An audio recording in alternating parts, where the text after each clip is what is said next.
একটি প্রোডাক্ট বিক্রয় করার ক্ষেত্রে কতগুলো স্টেপ পার হওয়া লাগে বা একটা বিজনেস চালাইতে গেলে কতগুলো বিষয় অতিক্রম করা লাগে বিজনেসের উপর ভিত্তি করে আমার নিজের বাস্তব অভিজ্ঞতার আলোকে কিছু বিষয় ব্যবসায়িক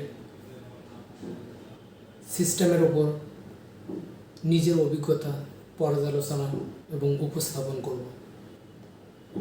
মূলত এটা একটা প্রোডাক্ট, তো আমার নিজের ধরেন এই প্রোডাক্টটা রয়েছে, এখন এটা আমি বাইরে সাপ্লাই করতে যাব কোনো এক মার্কেটে।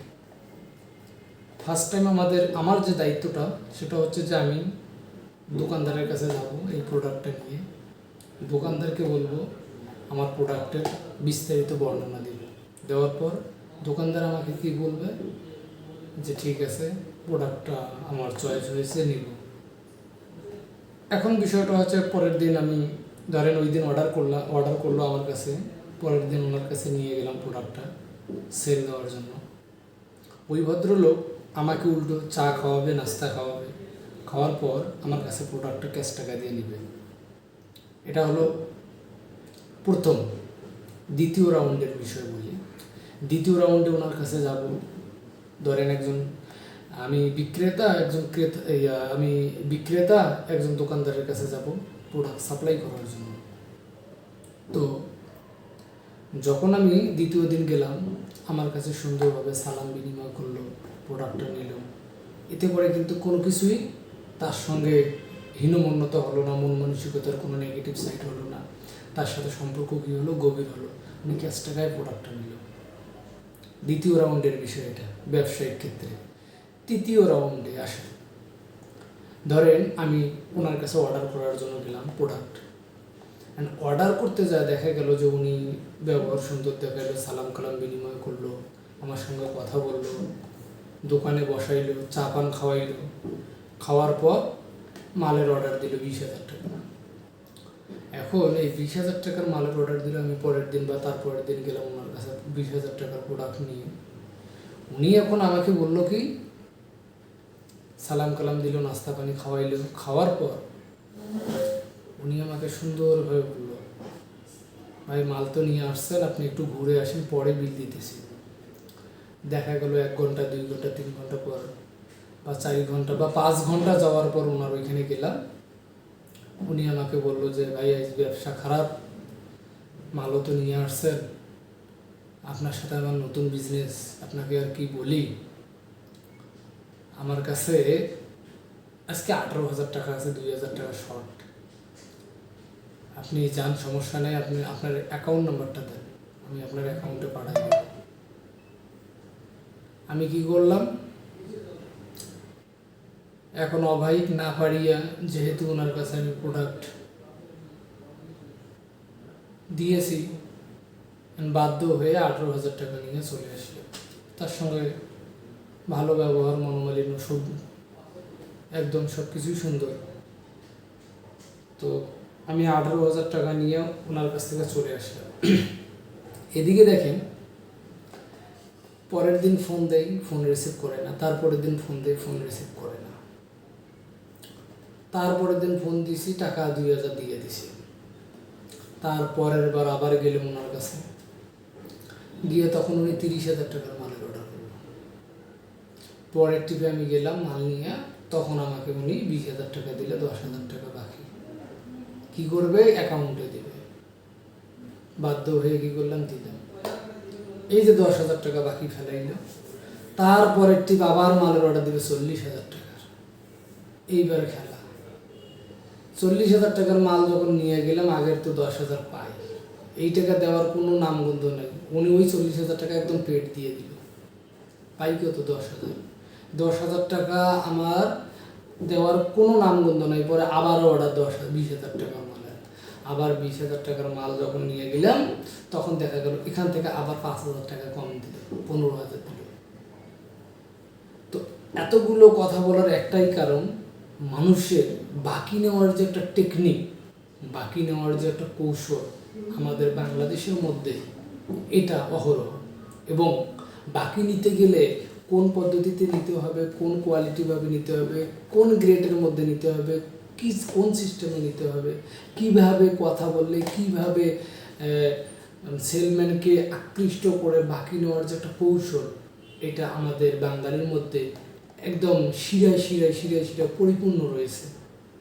তো এজন্য বর্তমান জামানায়, বর্তমান যুগে, বর্তমান প্রেক্ষাপটে কেউ যদি মার্কেটিং করে বা বিজনেস করে, ব্যবসা করে, উভয়া মাল দেয়, অর্থাৎ নিজের দোকানের মাল মাঠ পর্যায়ে গিয়ে ডাইরেক্ট সাপ্লাই দিয়ে ক্যাশ নেয়, তারা যেন ক্যাশ টাকা ছাড়া মাল দেয় না। যদি কষ্টও হয় ওই একদিনই হবে, সেটা মাল উঠে নিয়ে চলে আসবে, যাক না তার সঙ্গে সম্পর্ক। কারণ একদিন সম্পর্ক যাবে, যদি তার কাছে মাল না থাকে বা আপনি যদি কম রেটে মাল দেন, অবশ্যই একদিন আপনার কাছ থেকে নেবে। অতএব কেউ যেন মার্কেটিং পর্যায়ে বা মাঠ পর্যায়ে বাকি না দেয়, বাকি দিলেই অবস্থা খারাপ। এবং দোকানদারের সাথে সম্পর্ক থাকবে এরকম না, এরকম যদি থাকে সম্পর্ক কিন্তু ছিন্ন হইতে সময় লাগবে না। সম্পর্ক সব সময় থাকবে নিউট্রাল, মানে একটু ফাঁক থাকলেই সম্পর্ক থাকবে অটুট। কিন্তু আপনার যখন একদম চাপাচাপি সম্পর্ক থাকবে, ওটা বিলীন হইতে সময় লাগবে না। অতএব কেউ যদি মাঠ পর্যায়ে ব্যবসা করতে চায়, গ্রাম পর্যায়ে ব্যবসা করতে চায়, উভয়া মাল প্রোডাক্ট দিতে চায়, সেক্ষেত্রে যেন সতর্ক থাকে। মানুষের প্রলোভন বা যিনি ক্রেতা থাকবে তার কথার চাটুকতা যেন সে গ্রহণ করে না, তাহলেই সে বিজনেস করতে পারবে। তো মূলত হচ্ছে ব্যবসা মাঠ পর্যায়ে এমন একটি পরিস্থিতি দাঁড়াইছে যে বাকি ছাড়া কোনো ব্যবসা নেই। কিন্তু বাকি দিতে গেলে এতটা হয়রানি শিকার হওয়া লাগে, সম্পর্ক নষ্ট হয়, টাকা দিতে চায় না। বাকি দিয়ে উল্টা টাকা নেওয়ার জন্য যদি যাওয়া হয়, সেক্ষেত্রে উনি বলে যে টাকা বিলিয়ে আসছেন, টাকা নেওয়ার জন্য আসছেন, থাকেন, দিব টাকা, আপনার টাকা কি মারি খাবো? আপনার সাথে কি এখনই আমার সম্পর্ক গেল? এই যে সম্পর্ক শুরু হইল, ব্যবসা তো চলবে, আপনার সাথে তো একদিনের ব্যবসা না। মানে এত সুন্দর সুন্দর ডায়লগ দেয়, যে ডায়লগটা অমায়িক। এজন্য সুশৃঙ্খল, শুদ্ধভাবে, কম মূল্যে প্রোডাক্ট দিয়ে যদি আপনারা ক্যাশ টাকায় বিজনেস করতে পারেন, সেক্ষেত্রে বিজনেস করেন। আর হ্যাঁ, যদি আপনারা বিভাগীয় পর্যায়ে বা জেলা পর্যায়ে ব্যবসা করেন, সেক্ষেত্রে বেটার। কেননা মাঠ পর্যায়ে, গ্রাম পর্যায়ের লোকরা ক্যাশ টাকা নিয়ে আসিয়া ওখান থেকে মাল নেয় ক্যাশ টাকা। পাশাপাশি কেউ আছে মাল অর্ডার দেয়, অর্ডার দেওয়ার পর ওনারা ব্যাংকে টাকা লাগায়, তখন ওনাদের মাল প্যাকিং করে কুরিয়ারের মাধ্যমে বা ট্রান্সপোর্টের মাধ্যমে দেওয়া হয়। এটা একটা ভালো দিক, এটা পজিটিভ দিক। এজন্য বিজনেস করতে হলে বাকির নাম একদম জিরোতে আনতে হবে, তাহলে বিজনেস বর্তমান জামানায় টিকবে। আর যদি বলে না ব্যবসা করব, ব্যবসা করলে তো বাকি যাবেই, বাকি দেওয়া লাগবে, বাকি না দিলে ব্যবসা নেই, এটা ভুয়া কথা। আমি আমার প্রোডাক্ট উৎপাদন বা কেনার উপর ভিত্তি করে আমি যদি সেইভাবে রেট দিতে পারি পার্টিকে, সেক্ষেত্রে আমার মাল চলবে, কেন আমি বাকি দেব? আমার প্রশ্ন হচ্ছে, আমি একটা মাল প্রোডাকশন করব, প্রোডাকশন করতে যায় আমার যত খরচ আছে A to Z যদি আমি বহন করতে পারি, বিক্রি করতে যায় কেন আমি ক্রেডিটে বিক্রি করব? আর ক্রেডিটে দিয়া তাদের কাছে ভিক্ষার ঝোলার মতো ঝোলা নিয়ে দাঁড়ায় থাকবো ঘন্টার পর ঘন্টা।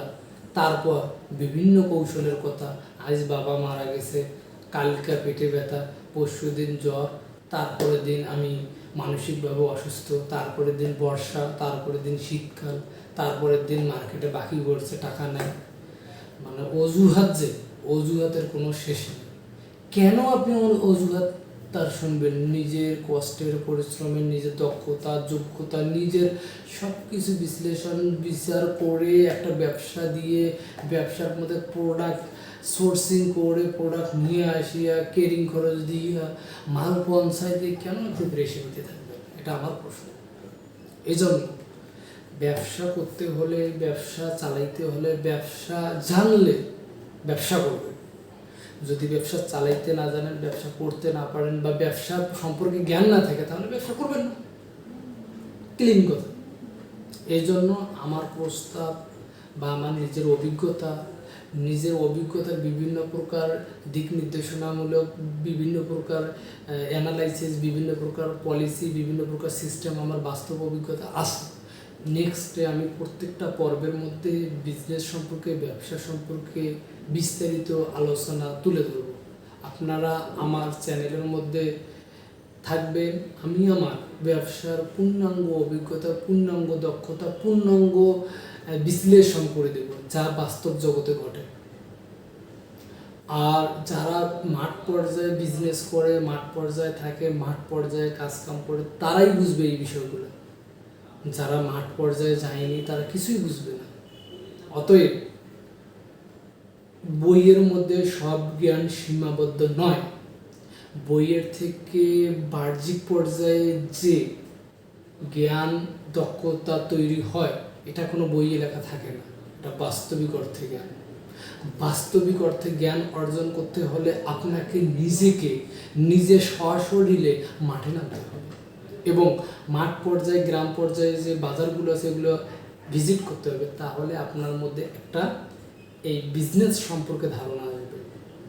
অতএব পরবর্তী ভিডিওতে আপনারা ভিডিও দেখতে পারবেন বিভিন্ন বিজনেস বিষয়ে অভিজ্ঞতা, দক্ষতা এবং সৃজনশীলতা।